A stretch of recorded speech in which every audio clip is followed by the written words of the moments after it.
عمر بیت رہی تھی مگر وہ موت سے پہلے حور کے انتظار میں تھا اور اسے یقین بھی تھا کہ اللہ اس کی دعا قبول فرمائے گا۔ ایک نہ ایک دن وہ اس کی دعا ضرور سنے گا اور اسے حور عطا فرما دے گا۔ پیارے دوستو، دعا مانگتے وہ اسی کیفیت میں مسجد سے باہر نکلا۔ ابھی ذرا سا آگے بڑھا تھا کہ اسے گلی کے اندھیرے میں کسی لڑکی کے رونے کی آواز سنائی دی۔ وہ مڑا اور اس کی جانب چل پڑا جہاں سے کسی لڑکی کے رونے کی آواز آ رہی تھی۔ اس نے دیکھا کہ ایک نقاب پوش لڑکی اس وقت سنسان جگہ پر کیوں کھڑی رو رہی ہے، شاید کوئی ضرورت مند ہو۔ یہ سوچ کر وہ لڑکی کے قریب ہوا اور تھوڑی سی روشنی جب اس لڑکی کے چہرے پر پڑی تو اس کے پاؤں سے زمین نکل گئی۔ یہ تو وہی اسی طرح کا چہرہ تھا جس کے عشق میں وہ دیوانہ ہو چکا تھا۔ علی نے ہمت کر کے کانپتی آواز میں اس لڑکی سے پوچھا، تم کون ہو اور یہاں کھڑی کیوں رو رہی ہو؟ اس لڑکی نے روتے ہوئے بتایا کہ میں بے سہارا ہوں اور یتیم خانے سے بھاگ آئی ہوں، مگر نہیں جانتی کہ کہاں جاؤں۔ وہ مجھ سے غلط کام کروانا چاہتے تھے، اس لیے میں وہاں سے بھاگ آئی ہوں، اور اب رات میں کہاں جاؤں؟ بھوکی پیاسی، جیب میں کوئی پیسہ نہیں۔ علی جمال کو جہاں وہ پہلی نظر میں بھا چکی تھی اس کے دل کو قرار محسوس ہو رہا تھا۔ وہ سمجھ گیا کہ اللہ نے ویسے ہی نین نقوش کی یہ لڑکی اس کی دعاؤں کے نتیجے میں اسے عطا فرمائی ہے۔ اس نے کہا کہ تم فکر نہ کرو، قریب ہی میرا گھر ہے، اگر تم مجھ پر اعتبار کرو تو میرے گھر چلو، وہاں میری ماں ہے، وہ تمہیں خوشی سے اپنا لے گی۔ اس لڑکی نے کہا کہ اعتبار کرنے کے علاوہ میرے پاس کوئی اور راستہ نہیں بچا۔ اور دوستو، علی جمال اس لڑکی کو گھر لے آیا۔ گھر لا کر اسے ماں سے ملوایا، سبب بتایا۔ ماں نے اس کو دیکھا اور کہا، بیٹی پریشان مت ہو، مجھے اپنی ماں سمجھو، یہ آج سے تمہارا گھر ہے۔ تمہارا نام کیا ہے بیٹی؟ اس لڑکی نے اپنی بڑی بڑی آنکھوں سے ماں کو دیکھا اور ایک نظر علی جمال کو اور بولی، میرا نام حریم ہے۔ علی جمال نے نقاب میں ہی اسے دیکھا تھا۔ وہ علی جمال کے سامنے ہمیشہ منہ ڈھانپ کر آتی تھی، پردے کی پابند اور 5 وقت کی نمازی نیک لڑکی تھی۔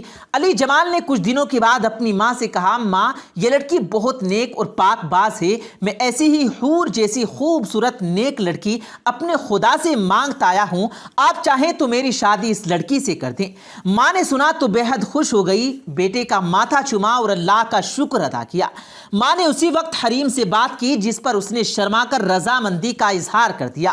پیارے دوستو، علی جمال اور حریم کی شادی ہو گئی۔ علی جمال نے پہلی رات جب اس کا پورا سراپا حسن و جمال دیکھا تو سجدے میں شکر ادا کیا کہ یہ میرے سوچ سے بھی زیادہ خوبصورت ہے۔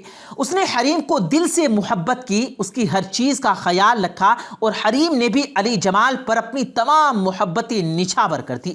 5 سال دوستو کیسے بیتا علی جمال نہیں جانتا، اس کو بس لگا کہ جیسے وقت کو پر لگ گئے ہوں اور وہ اڑ گیا ہو۔ 5 سالوں میں اللہ تعالیٰ نے اسے ہر چیز سے نوازا جس کی ایک انسان تمنا کر سکتا تھا، مگر اولاد نہیں ہو پائی۔ ماں نے 5 سال صبر کیا مگر اب اس کا صبر کا پیمانہ ٹوٹنے لگا، کیونکہ اس کو اپنی بیٹی سے نسل کی خواہش تھی۔ اس نے بیٹے سے بات کی۔ بیٹے نے کہا، ماں یہ تو اللہ کی دین ہے، اللہ جب چاہے اولاد سے نواز دے گا، آپ فکر مت کریں۔ مگر دوستو، اولاد کو لے کر آئے دن علی کی ماں بات کرنے لگی اور دونوں کی محبت میں اب ویسی کڑوی باتیں شامل ہونے لگی۔ 2 سال اور گزرے تو ماں نے کہا، بیٹا یہ لڑکی مجھے بانجھ لگتی ہے، میں اپنی زندگی میں تیری اولاد دیکھنا چاہتی ہوں، تو دوسری شادی کر لے۔ علی جمال نے کہا، نہیں ماں، ایسا سوچنا بھی مت، مجھے حریم سے محبت ہے، اولاد ہوگی تو اسی سے ہوگی، ورنہ میں کبھی بھی اس کا دل نہیں توڑوں گا۔ مگر ماں نے تو جیسے اس بات کی ضد پکڑ لی تھی، اب دونوں میں تھوڑی خفگی آ گئی۔ حریم تو کبھی بھی علی جمال سے اس کی ماں کے معنوں کا ذکر نہیں کرتی تھی، مگر علی جمال ان سب باتوں سے چڑچڑا ہو گیا، وہ بات بات پر غصہ ہو جاتا۔ ایک دن ماں سے اچھی بھلی گلی سڑی سنتے ہوئے وہ کمرے میں آیا اور خاموشی سے بیٹھ گیا۔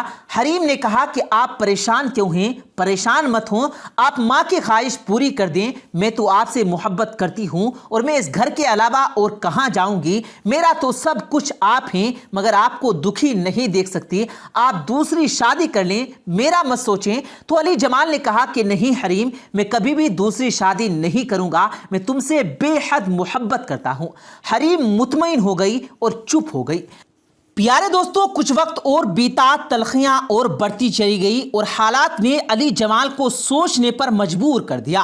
اس کے اندر کہیں نہ کہیں اولاد کی خواہش نے جنم لے لیا اور ایک دن غصے میں اس کے منہ سے حریم کے لیے تانا نکل گیا کہ تم مجھے اولاد جیسی خوشی تک نہ دے سکی، تم بانجھ ہو، میں بے اولاد ہی رہ جاؤں گا۔ پیارے دوستوں، یہ سننا تھا کہ حریم کھڑی ہوئی اور کہنے لگی، علی جمال دیکھا اپنی دعاؤں کا نتیجہ۔ علی جمال نے حیرانگی سے نہ سمجھنے والے انداز میں حریم کو دیکھا۔ حریم بولی، ارے پاگل، میں تمہاری دعاؤں کا نتیجہ تھی۔ تم خدا سے رو رو کر خوب مانگتے رہے ہو، خدا نے کسی قبولیت کے لمحے تمہاری دعا سن لی تھی اور مجھے تمہارے لیے بھیجا گیا تھا۔ علی جمال نے کانپتی آواز میں پوچھا، حریم تم کیا بول رہی ہو؟ اس بات کا کیا مطلب ہے؟ حریم کا دوپٹہ گرا اور بولی، ارے پاگل، تم اللہ سے حور مانگتے تھے نا، اور حوروں کے یہاں اولاد نہیں ہوا کرتی۔ یہ سن کر علی جمال کا سر کانپ گیا اور اس نے دیکھا کہ حریم کے پر نکل آئے ہیں۔ وہ بولی، اب چلتی ہوں۔ انسان بے شک ناشکرا ہے اور اپنی خواہشوں کے لیے ہی مارا جاتا ہے۔ اتنا کہہ کر دوستوں، ہوا میں پر پھڑانے کی آواز کے ساتھ حریم نظروں سے اوجھل ہو چکی تھی اور علی جمال پاگلوں کی طرح دیکھتا رہ گیا کہ یہ خواب تھا یا حقیقت۔ کیا اس نے اپنی دعا ہی کھو دی، ناشکری کر دی؟ پیارے دوستوں، یقیناً یہ کہانی سن کر آپ بھی عبرت حاصل کریں گے اور سوچیں کہ ضرور کمنٹس میں اپنی رائے ضرور دیجیے گا۔ آج کی ویڈیو پسند آنے کی صورت میں اسے لائک کرتے ہوئے دوستوں کے ساتھ شیئر بھی کیجیے گا۔ جاتے جاتے کنفرم کر لیں کہ آپ نے ہمارا چینل سبسکرائب کر رکھا ہے، نہیں کیا تو ابھی سبسکرائب کریں۔ ہم ملتے ہیں پھر ایک کسی قیمتی ویڈیو کے ساتھ، تب تک کے لیے اللہ حافظ۔